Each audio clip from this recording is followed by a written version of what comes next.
Nossa língua, nossa língua. Está começando o programa Nossa Língua Portuguesa. Hoje eu recebo o deputado federal Aldo Rebelo, autor de um projeto de lei em defesa da língua portuguesa. Daqui a pouco eu converso com ele sobre isso.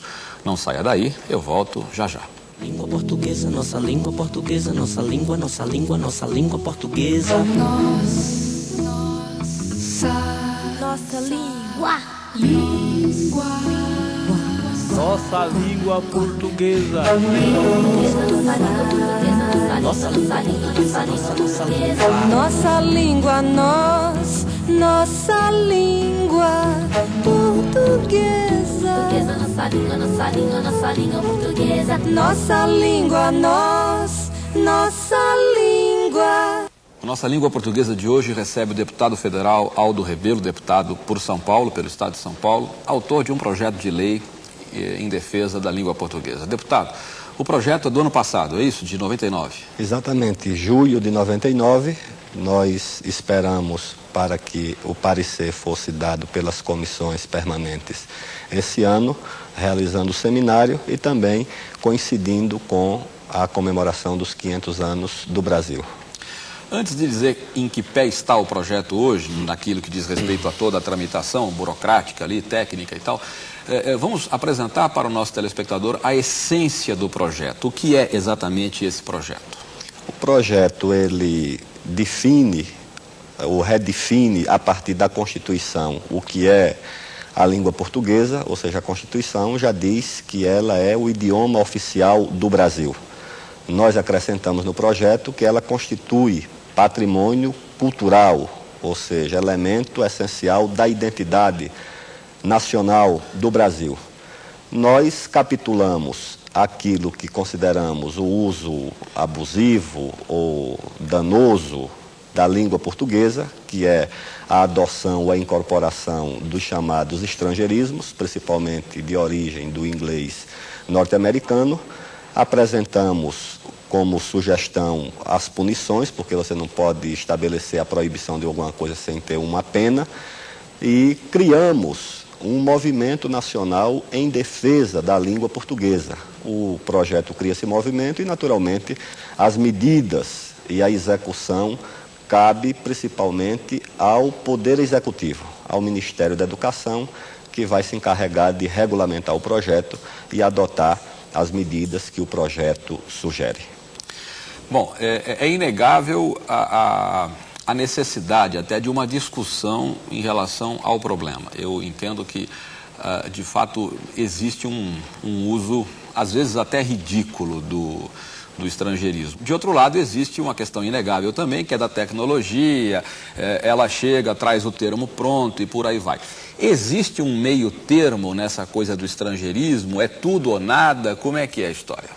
Eu acho, professor Pasquale, que a língua ela vai se mantendo num equilíbrio, muitas vezes instável, entre duas tensões permanentes, que é a mudança, a evolução, a transformação permanente da língua, e, por outro lado, a continuidade e a permanência. No lado da mudança, da transformação, da incorporação de novos vocábulos, nós temos hoje um dinamismo jamais visto ao longo da história da língua portuguesa. Nós levamos séculos para incorporar algumas centenas de vocábulos do árabe durante a ocupação da Península Ibérica, entre os séculos VIII e o século XII. Depois nós levamos talvez um século ou dois para incorporar milhares de expressões do francês. Muitas. Mas hoje isso se dá numa intensidade muito grande. E aí se rompe esse equilíbrio entre o dinamismo, a mudança, a transformação e a incorporação e os elementos de permanência e de continuidade. O que é o elemento de permanência e de continuidade? É o culto, a defesa, o ensinar, o cultivar a própria língua, que se faz nas escolas, se faz na comunicação de massa, se faz, por exemplo, nos cursos jurídicos, se faz no serviço militar. E é justamente para manter esse equilíbrio, ou seja, para que a língua continue sendo formada por esses dois elementos, de mudança com a incorporação dessas expressões, principalmente da informática, mas também vem pela biotecnologia, vem por outros ramos do conhecimento, e, ao mesmo tempo, para que ela não deixe de ser a língua portuguesa, para que ela não mude o seu caráter, para que não seja instaurado um bilinguismo de fato. E aqui no Brasil, quando nós realizamos a discussão inicial da criação dessa área de livre comércio das Américas, que é um mercado comum que vai do Alasca à Terra do Fogo, nós vimos que, além das implicações econômicas e comerciais, também tínhamos que levar em conta as implicações culturais, e entre elas a questão da língua. E a língua não apenas como instrumento de comunicação oral, escrita, mas a língua também como instrumento de poder nacional. Nós precisamos lembrar que quando a Indonésia ocupou o Timor-Leste, a primeira coisa que fez foi proibir o ensino do português. Aniquilar. Português não. Exatamente. E a primeira medida dos timorenses, quando retornaram à soberania do Timor, foi justamente a reinstalação do português como língua obrigatória no Timor. Então aí dá uma dimensão do que é a língua na questão do poder nacional. Língua e poder, nós sabemos muito bem, se associam, né, de forma quase inexorável.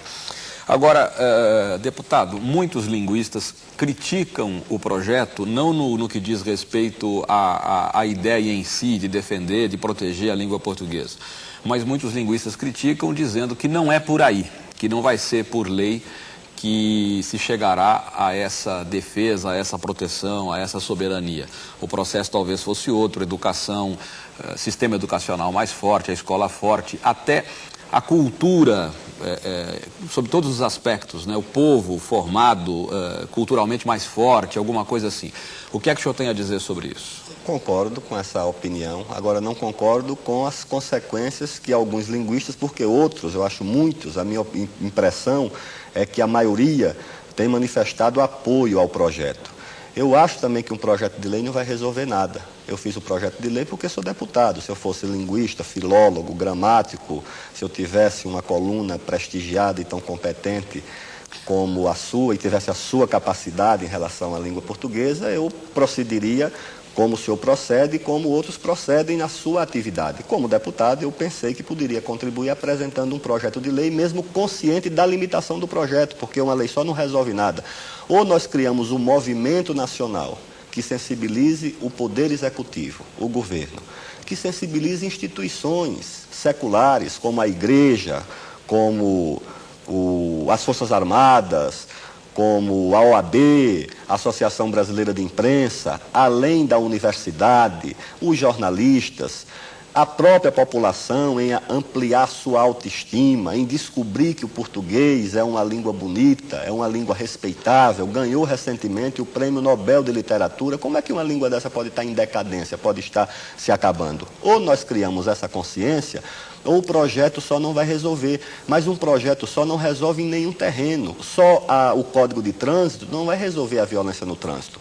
Agora também, acabar com o Código de Trânsito também não vai resolver o problema. É um processo de educação, tá certo? De persuasão, muitas vezes de coação, a coação sem arbítrio, sem abuso, mas a coação legítima contra o abuso, não é só no trânsito, não é também na saúde, na educação, ou seja, o Ministério da Educação tem que fiscalizar algumas faculdades que não deveriam nem receber esse nome. O Ministério da Saúde fiscaliza alguns hospitais, as autoridades policiais fiscalizam o trânsito.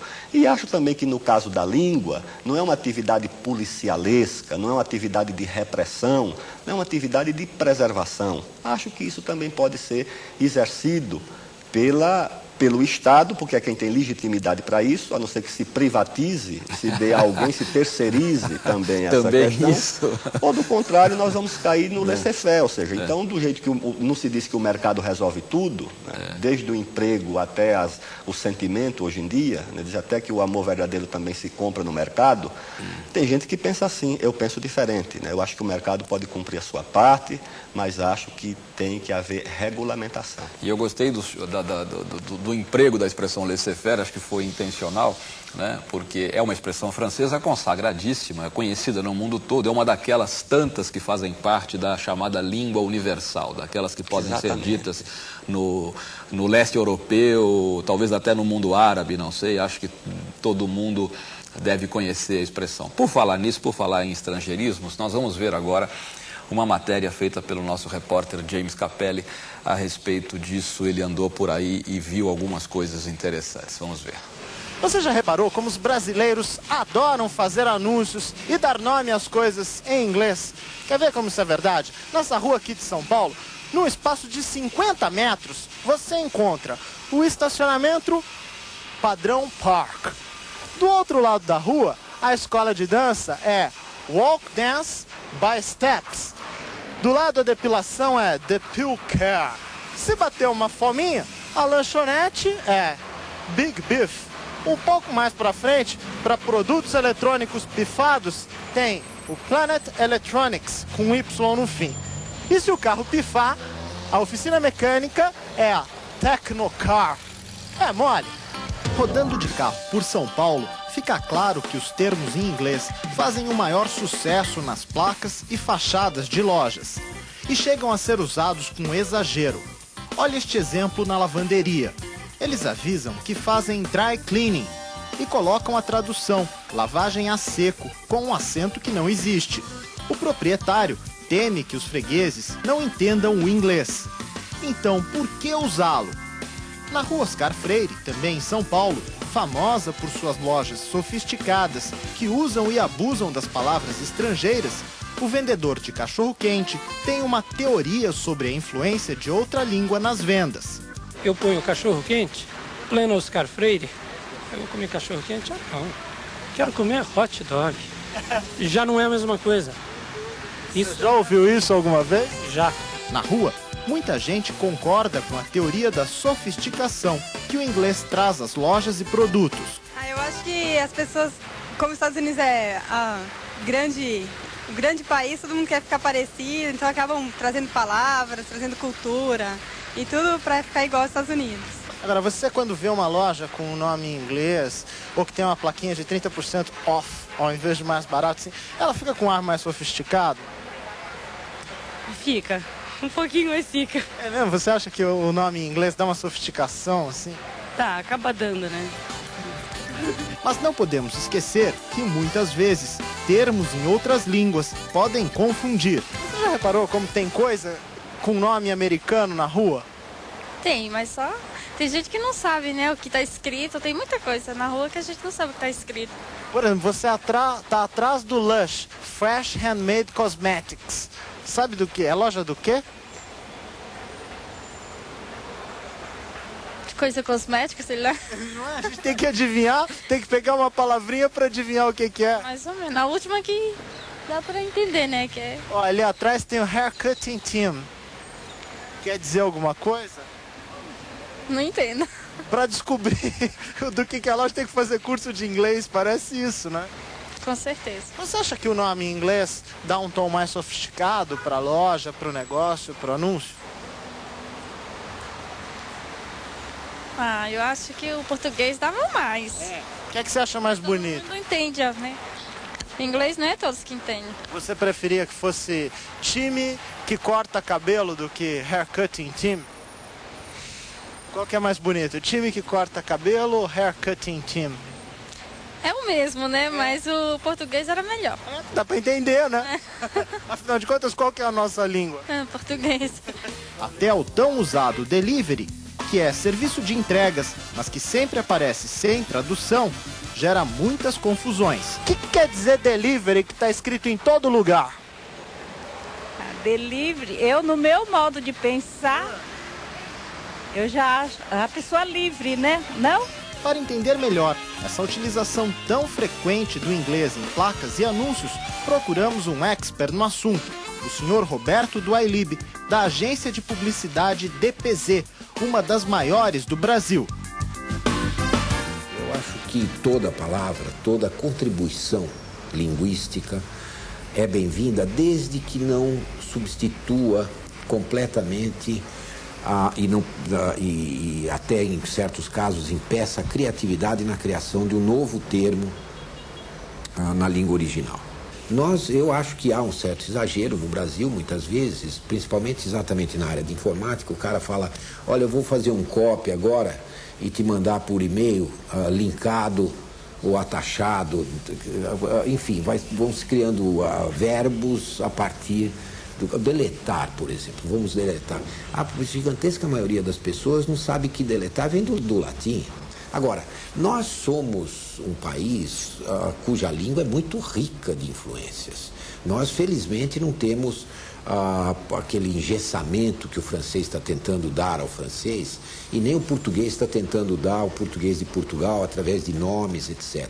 Nós recebemos influências muito poderosas. Você anda numa cidade como São Paulo, você tem a impressão que está numa aldeia tupi. Entende? E o tupi é uma língua muito mais estrangeira para o brasileiro do que o inglês.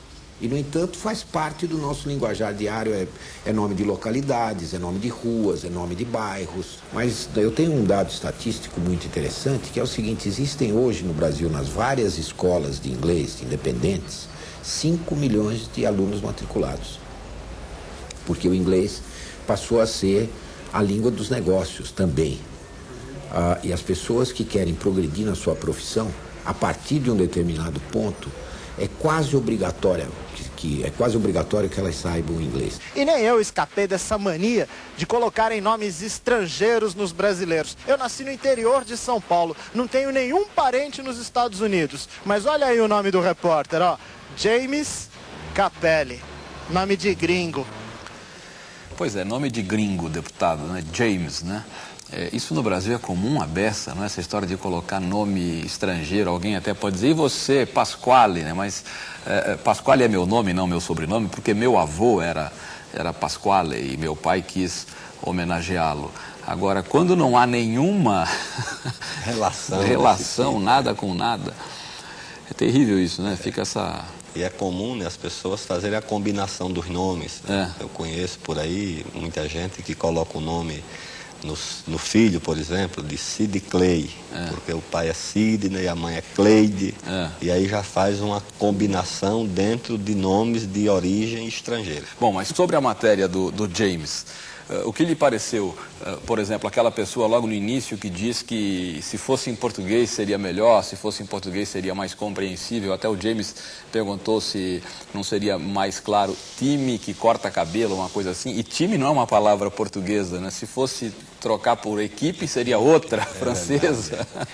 Eu acho que aí na verdade há duas confusões. A primeira, de contrapor o ensino de uma segunda língua, ou do inglês, ou no caso do espanhol, já que nós temos aqui quase 16 mil quilômetros de fronteiras com países de língua espanhola, com exceção das Guianas, e às vezes as pessoas querem fazer um contraponto. Não, mas é a proibição, é a resistência ao ensino do inglês, ou de uma segunda, ou de uma terceira língua, de forma nenhuma.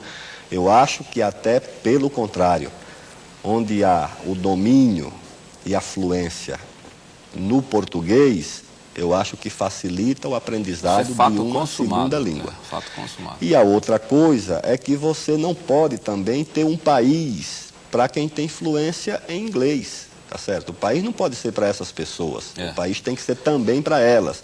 Mas não é para 200 ou 300 mil brasileiros, no máximo, que por ano visitam Miami.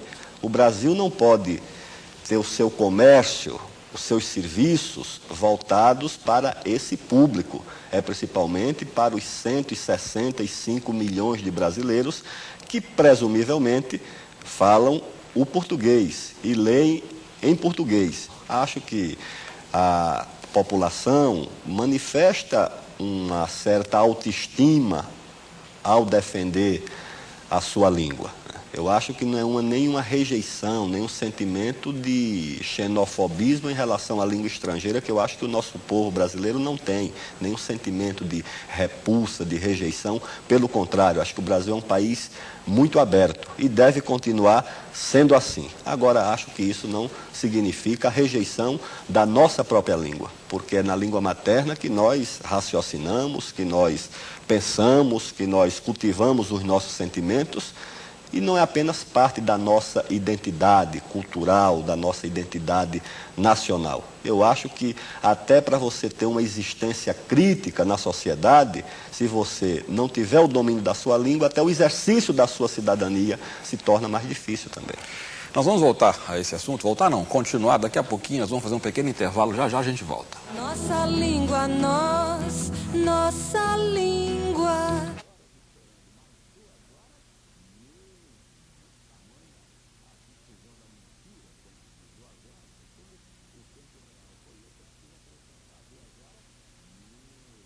Língua portuguesa, nossa língua, nossa língua, nossa língua portuguesa, nossa língua. Nós estamos de volta. O nosso convidado hoje é o deputado Aldo Rebelo, autor de um projeto de lei em defesa da língua portuguesa. Nós falávamos da matéria que o James apresentou e lá pelas tantas uma pessoa disse que para certo público essas expressões e tal. Indiretamente o senhor se referiu a isso na resposta anterior. A língua acaba funcionando nesse caso quando só um grupo entende o que está escrito ali, funciona até como um elemento de exclusão social. Mais um dos tantos. O Brasil acaba de conhecer mais um relatório aí do IBGE dizendo que nós continuamos sendo um país perverso no que diz respeito à distribuição de renda e tal, quer dizer, o país dos excluídos. Então isso entra nesse rol? Entra porque já houve recentemente, em entrevista à revista Veja, um especialista, um norte-americano, que sugeriu a divisão do Brasil entre um país do sul, que seria desenvolvido, e o resto do Brasil que seria entregue, quem sabe, a um processo de africanização. Depois dessa entrevista, um outro... Que diz que o português... Stephen Fisher, não é isso? Que o português vai virar portunhol, é isso? Daqui a 300 anos. Ele marcou a data. Exatamente, é um futurólogo. E no Brasil nós temos, eu conversei com uma professora que faz inclusive o trabalho de pós-graduação, pesquisando entre duas escolas, uma de classe média, uma escola particular, e uma escola de periferia pública, sobre a incidência das expressões de língua estrangeira, principalmente do inglês. E, na verdade, nesse aspecto, nós temos dois países. Não é apenas um abismo social na distribuição de renda, no acesso à cultura. Também, nesse aspecto, nós temos um fosso no Brasil, onde uma parte é incorporada ao consumo de bens que tem contato com uma língua estrangeira, e uma outra parte que não tem acesso a nada, ou seja, não está na sociedade de consumo, tem uma existência quase que marginal, e que vai tendo maior dificuldade ainda, porque além da barreira social, da barreira econômica, do poder aquisitivo, agora também se cria uma barreira na língua, ou seja, nós vamos tendo dentro do país uma língua carregada de estrangeirismo, que é falada por uma parcela da classe média, e uma outra, naturalmente, para a maioria da população, pobre, excluída, que não compreende muito bem o que está escrito, o que está se vendendo, até porque também não pode comprar. Talvez até uma coisa diretamente ligada à outra, até como consequência, ou a relação de causa e efeito aí entre exclusão econômica e exclusão linguística, talvez aí uma coisa ligada à outra. Nós falamos muito nos últimos dias no Brasil todo, sobretudo em algumas cidades, falamos em impeachment, né? O senhor, naturalmente, sem forçar a barra, o senhor, quando se refere a isso, o senhor usa a palavra impeachment ou usa a palavra impedimento? O processo natural de discurso, qual é a primeira que vem a... Uso, lamentavelmente, porque aí é a força do hábito, tá certo? Tenho consciência de que deveria usar impedimento, mas quando lembro de impedimento, o impeachment já saiu. Ou seja, isso é uma confissão de que não é possível, e nem é esse o seu projeto, o senhor já disse isso, ficou claro, mas não é possível imaginar que façamos uma barreira aqui, tranquemos as portas e fim, o Brasil se isola. Isso não existe, o conceito de língua pura, essa coisa toda, isso é claro para o senhor. Pelo contrário, nós não queremos nem a fossilização, nem o engessamento. Nós queremos que o português continue sendo enriquecido, como foi no passado, pelo árabe, pelo francês, pelo próprio inglês, e que aqui, pelas línguas indígenas e pelas línguas africanas, é que deu esse português abrasileirado, que na minha opinião é mais rico, mais plástico, mais poético do que o português dos nossos irmãos falado em Portugal. E eu quero que o português continue recebendo essa contribuição. Deputado, nosso tempo acabou, nós teríamos ainda algumas coisas a perguntar ao senhor, mas quando a coisa pegar fogo no plenário, quando for para plenário e tal, o senhor está convidadíssimo aqui para discutir novamente e dizer como é que está, como é que não está, as emendas que foram feitas e tudo isso.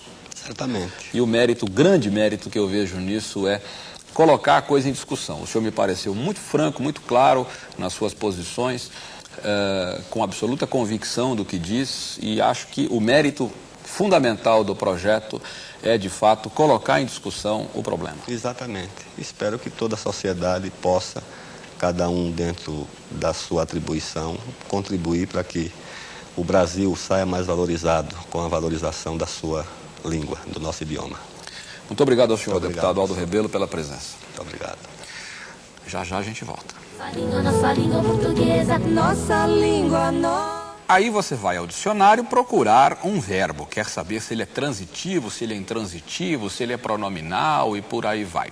É preciso cuidado com isso. É preciso perceber o valor do verbo na frase antes de discutir sua classificação. Eu vou mostrar um exemplo disso numa canção com o grupo Soweto. Preste atenção, veja o que ocorre com o verbo refletir, depois eu converso com você. Vamos lá.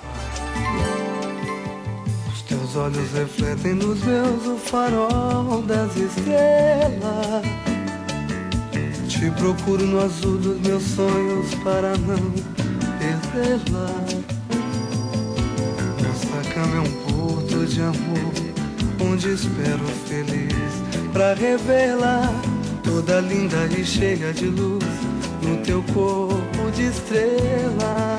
Você ouviu um trecho da canção Farol das Estrelas, de Altair Veloso e Paulo César Feital, com o grupo Soweto. A letra diz logo no início: os teus olhos refletem nos meus o farol das estrelas. Ou seja, os teus olhos refletem o farol das estrelas nos meus olhos. Essa é a ideia, não é? O verbo aqui é transitivo direto. Por que transitivo direto? Porque o sujeito é os teus olhos, os teus olhos, refletem algo. Esse algo, o que é? O farol das estrelas.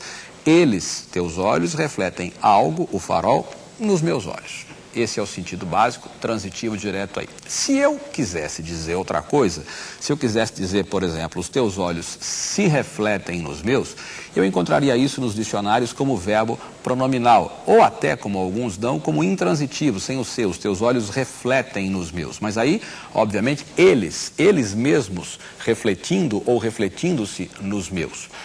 Como eu sempre digo aqui, o importante não é a mera classificação. O importante é notar que a classificação vem depois da compreensão. Primeiro eu compreendo o sentido do verbo na frase. Se eu disser A reflete B, os teus olhos refletem o farol, verbo transitivo. Se eu disser os teus olhos refletem, ou os teus olhos se refletem, muda a história e muda o sentido, e por causa disso muda a classificação. Os teus olhos se refletem, verbo pronominal, os teus olhos refletem, verbo intransitivo. Vou dizer de novo, faço questão, e você, professor, preste muita atenção nisso. Nada de oprimir pela classificação. Primeiro eu compreendo a frase, compreendo o sentido, depois, calmamente, eu vou perceber que por causa dessa variação de sentido, de aplicação, muda a classificação. É isso. Língua portuguesa, nossa língua portuguesa, nossa língua, nossa língua, nossa língua portuguesa. Nossa língua. Nossa língua portuguesa. Nossa língua, nossa língua portuguesa. Nossa